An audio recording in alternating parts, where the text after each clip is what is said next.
अस्सलाम वालेकुम friends and family, कैसे हैं आप सब। उम्मीद करती हूँ आप सब ठीक होंगे, अल्लाह के ज़मान में होंगे। Welcome to Muqaddas Fatima's vlog channel. Welcome to another vlog. आज का व्लॉग बहुत थकी थकी शुरू कर रही हूँ, ऑफिस से आई हूँ। प्यास बहुत ज़्यादा लग रही है, गर्मी बढ़ गई है, और फिर जब आपको बाय वॉक आना पड़े अपनी सोसाइटी में, और सोसाइटी के बाद अपने घर तक चढ़नी पड़े सीढ़ियाँ, तो बड़ा मुश्किल सा लगता है कि प्यास लग जाती है। ऐसा नहीं कि रोज़े में नहीं कर सकते, प्यास लग जाती है। अमूमन आपको आदत होती है कि आप पानी आते ही पी लेते हैं, लेकिन अब तो रिस्ट्रिक्ट है ना, अब आप पानी नहीं पी सकते। तो बहरहाल ये रोज़ों के बाबरकत महीने में जो है, ये शुक्र अल्लाह का कि हमें रोज़े नसीब हुए, वरना कुछ लोग तो अफसोस करते रह जाते हैं किसी बीमारी की वजह से, किसी ऐसी जगह की वजह से कि वो रोज़े नहीं रख पाते हैं। तो ये सादत उनसे थी नहीं होती उनके पास। तो मैं कहती यार उन्हें कैसे मज़ा आता होगा रमज़ान का, लेकिन अब है, मजबूरी तो है। कोई भी मेरा नहीं ख्याल कि जानबूझकर रोज़े छोड़ता है। जिसने भी छोड़े हैं बहुत मजबूरी से रोज़े छोड़े हैं। शक्ल की हालत जो है इतनी बुरी हो रही है, क्योंकि आजकल बिल्कुल बिल्कुल बिल्कुल बिल्कुल बिल्कुल भी ध्यान नहीं दे रही। सिर्फ ये है कि मुंह धो लेती हूँ ये भी नहीं कि अच्छा, मम्मा कई दफ़ा मुझे कहती है क्या गंदे मुंह से व्लॉग शुरू कर देती हो तुम, कुछ तो लगा लिया करो मुंह पे, कुछ साफ़ सुथरा कर लो। तो यहाँ मैं कहा प्लीज़, हिम्मत नहीं है, यहाँ पे नींद पूरी नहीं हो रही, रूटीन का कबाड़ा हुआ पड़ा है, थकन हो रही है इतनी। तो अच्छा मम्मा कोई बात नहीं, ब्लॉग वाली फैमिली भी समझ जाएगी कि ठीक है ये थके थके से दिन है। और वैसे भी रमज़ान का एंड चल गया, स्टार्टिंग में तो फिर फ्रेश होता है इंसान, लेकिन एंड पे बिल्कुल हिम्मत जो है वो जवाब दे जाती है। अब माशाल्लाह से आज ये 23वां रोज़ा है। ये मैं आपको बता रही हूँ कि मैं 23वें रोज़े का व्लॉग जो है वो रिकॉर्ड कर रही हूँ। और आज जो है मैंने एक पार्सल की अनबॉक्सिंग करनी है आपके साथ मिलके, वो भी करूँगी। और आज हमने जाना है एक जगह, एक सरप्राइज़ जगह। तो व्लॉग बड़ा इंटरेस्टिंग होने वाला है, इसलिए आपने व्लॉग को एंड तक देखना है। और इससे पहले, एंड तक देखने से पहले आपने चैनल को लाइक एंड सब्सक्राइब करना है, और शेयर भी करना है फ्रेंड्स एंड फैमिली के साथ, ठीक है जी। और हमने जाना है आज इफ़्तार के लिए, और बूफे पे जाना है।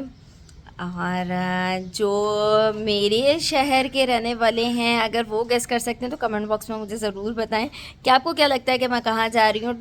चीटिंग नहीं करनी है कि आप व्लॉग पहले आगे करके देख लें फिर कमेंट करें, नहीं, आपने पहले ही कमेंट करके बताना है कि आपका क्या गेस है कि हम कहाँ जा रहे हैं, ठीक है।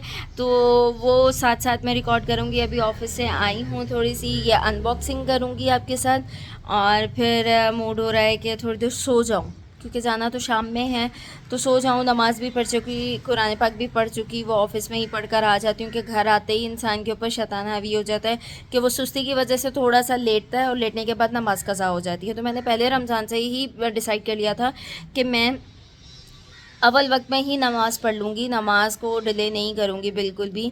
तो 1:15-1:20 पे अज़ान होती है, तो उसके बाद मैं फिर 1:30 बजे जो है मैं नमाज़ पढ़ने चली जाती हूँ।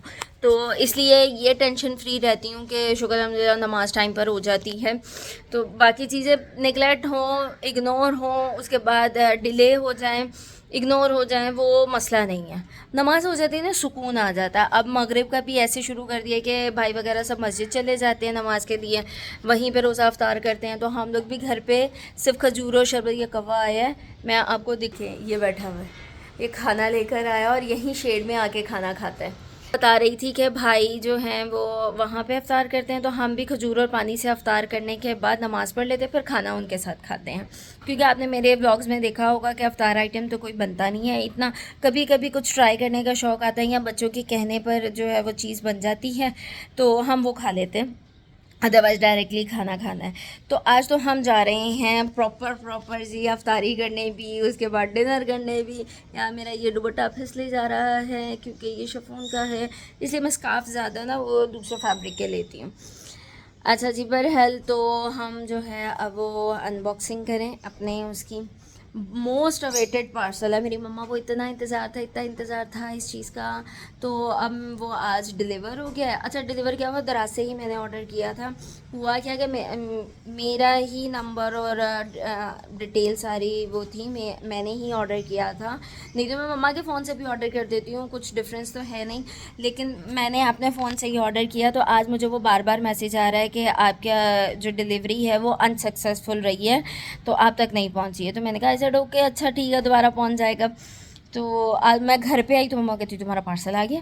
मैं कहा है, ये तो मुझे तो ये वाला मैसेज आ रहा है, तो ये पार्सल कैसे आ गया।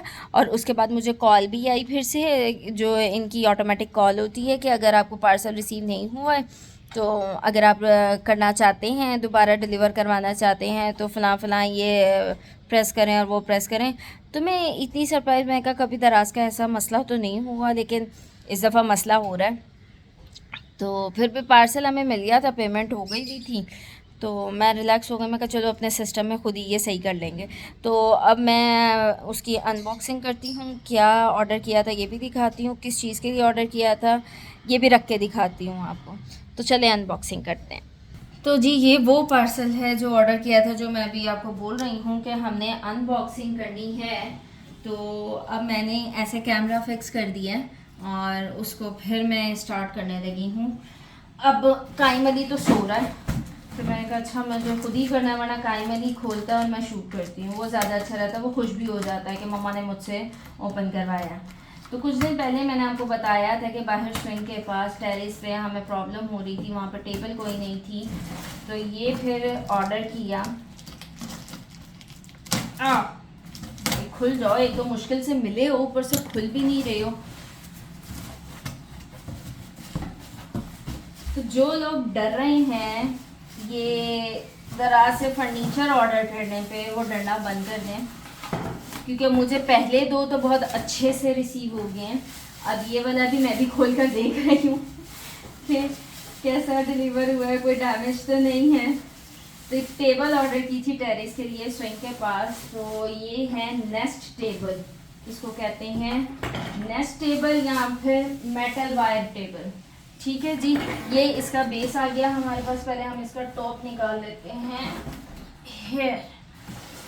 ये काटन भाई पीछे चले जाएं आप। ये हमने इसका टॉप निकाल लिया और ये हमने अब, ये तो खैर वैसे ही डस्ट लगी हुई है, आई थिंक सो यस, हाँ ये पाउडर है, ये अभी गीले कपड़े से साफ हो जाएगा। तो ये टेबल ऑर्डर की है और नहीं, ये देखें ये निकल आया ना हमें मसला। अच्छा जी, ये स्प्रे हमारा नहीं, ये देखें ये पाउडर है, ये पाउडर है टेबल, और उस पर ना सब जगह पाउडर लगा हुआ है। इसकी अभी क्लीनिंग होने वाली है। मैं इसको गीले कपड़े से जब साफ़ करूँगी तो ये सही हो जाएगा। वो कुछ पाउडर लगाते होंगे पेंट करने के बाद, स्प्रे करने के बाद। ये झड़ भी रहा है ना यहाँ से पाउडर। तो अपने हाथों में साफ़ कर लेती हूँ और साथ में टेबल भी साफ़ कर लेती हूँ। तो मेरा वो एक्सपीरियंस अभी तक अच्छा रहा है दराज से ऑर्डर करने का। आप लोग भी ज़रूर ऑर्डर करें और इसको एंजॉय करें। इसमें जो है इंटरनेट पे आप देखें काफ़ी अच्छी स्टोरेज है। इसमें आप बुक्स रख लें, कोई भी अपना डेकोर डाल सकते हैं इसमें, नीचे एज ए स्टोरेज भी आप यूज़ कर सकते हैं। तो ज़रूर आप लोग भी ऑर्डर करें और फिर अपना भी रिव्यू दें कि आप लोगों का कैसा रहा।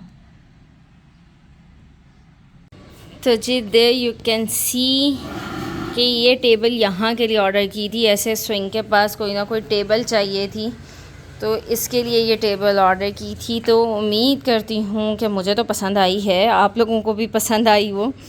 तो इसमें अब मुझे इसकी वो करनी है, स्टोरेज करनी है कि मैं इसमें क्या रखती हूँ। मम्मा की कुछ चीज़ें रखूँगी, क्योंकि स्पेशली जब मम्मा बैठती हैं यहाँ पे, तो मम्मा को अपने ग्लासेस और फ़ोन रखने के लिए तो स्पेशली यहाँ पे टेबल चाहिए थी, चाय का कप, क्योंकि उन्होंने यहाँ बैठ के चाय एंजॉय करनी होती है। तो ये टॉप तो इसके लिए यूज़ हो जाएगा। जो स्टोरेज है इसकी, वो देखें मैं किसके लिए यूज़ करती हूँ, कैसे यूज़ करती हूँ। इसमें हम टाइम रहते कुछ ना कुछ डालेंगे कि ये बहुत खूबसूरत सी और बन जाए। ठीक है जी। और मौसम जो है इतना धूपदार हो रहा है, यानी कि चढ़ता सूरज निकला हुआ है और बहुत गर्मी हो रही है। और अभी गर्मियाँ तो आनी बाकी हैं मेरे दोस्त, अल्लाह खैर ही करेगा इंशाल्लाह। तो अब थोड़ी देर कुछ सोते हैं, फिर रेडी होंगे और फिर चलेंगे। It's time to get ready and कायमली की शर्ट तो ये वाली सिलेक्ट हुई है, लेकिन पेंट नहीं समझ आ रहा कि कौन सी पहने। तो मुझे ये ब्राउन के साथ येलो का कम्बिनेशन बहुत अच्छा लग रहा है। एक वो मिठाई का भी कम्बिनेशन होता है ना, ऐसा क्या होती है मम्मा वो मिठाई? मेसू। मेसू हम यानी कि उर्दू ज़बान में उसको मेसू कहते हैं, उस मिठाई का नाम मेसू है। तो मुझे ना कम्बिनेशन ये अच्छा लग रहा है। मीठे मीठे से बच्चे और मीठी मीठी सी मिठाइयाँ एक सी हो जाएंगी सेम सेम। तो कायम अली को अब रेडी करके दिखाती हूँ आपको। हेलो जी, अगेन सोकर उठ गई और जल्दी जल्दी से रेडी हो गई क्योंकि थोड़ा सा लेट हो गई हूँ। तो यहाँ पे बच्चे भी रेडी हैं, वो भी मैं आपको दिखाती हूँ। राहिन ब्लॉग में हेलो कह दो। हेलो जी कह दो जल्दी से, फिर नहीं लेके जाऊंगी। हेलो हैंड भी हिलाएं। रनिंग बच्चे सारे खुश हैं और अब स्लीपर्स पहन के तो फटाफट से गाड़ी में बैठना है।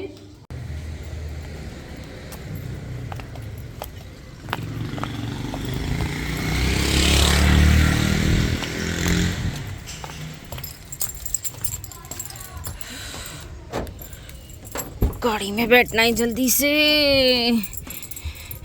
We are done. ये तो फ़र्स्ट टाइम नहीं था कि हम लेडीज़ जा रही हैं सारी और मैं ड्राइव करके लेके जा रही थी। लेकिन जब भी ऐसा प्रोग्राम हुआ है कि कहीं हम लेडीज़ ने जाना है, या तो हमारा अपना प्रोग्राम है या ये प्रोग्राम है पूरी फैमिली का कि जेंट्स ऑफिस से आ जाएंगे, हम लेडीज़ घर से ख़ुद ही चली जाएं, तो इजी सिंपल था, कुछ इतना नहीं था मुश्किल। लेकिन आज थोड़ा सा जेंट्स भी डर रहे थे, मैं ख़ुद भी डर रही थी ड्राइव करते हुए, क्योंकि आज वेरी फ़र्स्ट टाइम मुझे हाईवे पे जाना था गाड़ी लेके। मैं कभी नहीं गई, मैं with in the city he drive करती हूँ, on the daily basis drive करती हूँ। तो ड्राइविंग का डर नहीं था लेकिन हाईवे का डर था, क्योंकि वेरी फर्स्ट टाइम खुद से आपको ड्राइव करना है, भाई के साथ फैमिली के साथ तो आप जाते रहते हैं तो वो नहीं फ़ील होता है इतना। अब जब रेस्टोरेंट जाना था तो वो रेस्टोरेंट ही हाईवे पे था, क्योंकि इतने बड़ी स्पेसिंग विद इन सिटी अब पॉसिबल नहीं है, तो इसलिए ये हाईवे पे था। और ये ब्रांड भी काफ़ी बड़ा हो गया है तो इसको बड़ी ही जगह चाहिए थी। तो इस रेस्टोरेंट तो हम पहले बहुत दफ़ा गए हैं, लेकिन मैंने ख़ुद हाईवे पे कभी भी ड्राइव नहीं किया था, तो मैं आज थोड़ा सा डर रही थी। तो अल्लाह पाक का लाख लाख शुक्र है कि वो भी डर निकल गया मेरा ड्राइव करते हुए ना। कहते हैं ना लाइफ में बहुत सारी चीज़ें पहली दफ़ा होती हैं, तो वो पहली दफ़ा ही मैंने ड्राइव किया था। तो बहरहाल मज़ा आया, थोड़ा डरते डरते ही किया लेकिन मज़ा आया। तो वहाँ पे पहुँच के तो माहौल तो बहुत अच्छा था, मज़े का था, क्योंकि पहली दफ़ा हो रहा था कि मैं ख़ुद, वैसे फैमिली जाती रहती है, मैं ख़ुद कभी सहरी और अफ्तारी करना नहीं पसंद करती बाहर। तो मैंने पहली दफ़ा ही एक्सपीरियंस किया। हमेशा ये होता है मम्मा भाई लोग चले जाते हैं, मैं हमेशा डिनाई कर देती हूँ, नहीं मुझे नहीं जाना। तो इस दफ़ा ज़रूर ही हम गए थे। अब वॉइस ओवर करते करते फ़ोन भी बज रहा है।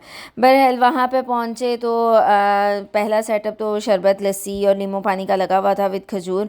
अज़ान हुई और रोज़ा अफ्तार किया, और उसके बाद अफ्तार आइटम में आपने समोसे, पकोड़े, विंग्स, फ्राइज़, चाट, फ्रूट चाट, चना चाट, पकौड़ियाँ, ये सब कुछ था अफ्तार आइटम में। फिर खाने के आइटम में दाल मखनी, बोनलेस हांडी, पेशावरी चिकन कढ़ाई, बीफ कढ़ाई, ब्रेन मसाला, चाइनीज़ में आपको चाउमीन, अल्फ्रेडो पास्ता और लेमन नहीं गार्लिक ग्रेवी थी, और मंचूरियन था, फ्राइड राइस थे, सूप था, hot and sour and corn soup, और बारबेक्यू में बहुत सारे आइटम थे जो कि था टर्किश कबाब थे, सीख कबाब थे, चटक बोटी थी, पेशावरी बोटी थी, चिकन टिक्का था। तो बहरहाल बहुत मज़ा आया हमें खाने का। तो उम्मीद करती हूँ आपको व्लॉग का भी मज़ा आया होगा। मिलते हैं आपसे नेक्स्ट व्लॉग में, तब तक के लिए अपने आप बहुत सारा ख्याल रखिएगा, चैनल को लाइक एंड सब्सक्राइब कीजिएगा, और एक दफ़ा कोशिश करें आप भी एक्सपीरियंस करके आएंगे, मज़ा आएगा आप सबको भी। ये रेस्टोरेंट नहीं तो किसी न किसी रेस्टोरेंट एक दफ़ा ज़रूर एक्सपीरियंस करना चाहिए। और यहाँ पे जी मेरा बेटा एक्सपीरियंस कर रहा है फ़ोटोग्राफ़ी का, जो कि मुझे एक्सपीरियंस बेसिकली करवा रहा है। आजकल उसको इतना शौक चल रहा है फ़ोटोग्राफ़ी का। तो अगर आपको मेरा बेटा और मेरा व्लॉग पसंद आया तो चैनल को लाइक एंड सब्सक्राइब करें, अपना ख्याल रखें। मिलते हैं आपसे नेक्स्ट व्लॉग में। अल्लाह हाफ़िज़।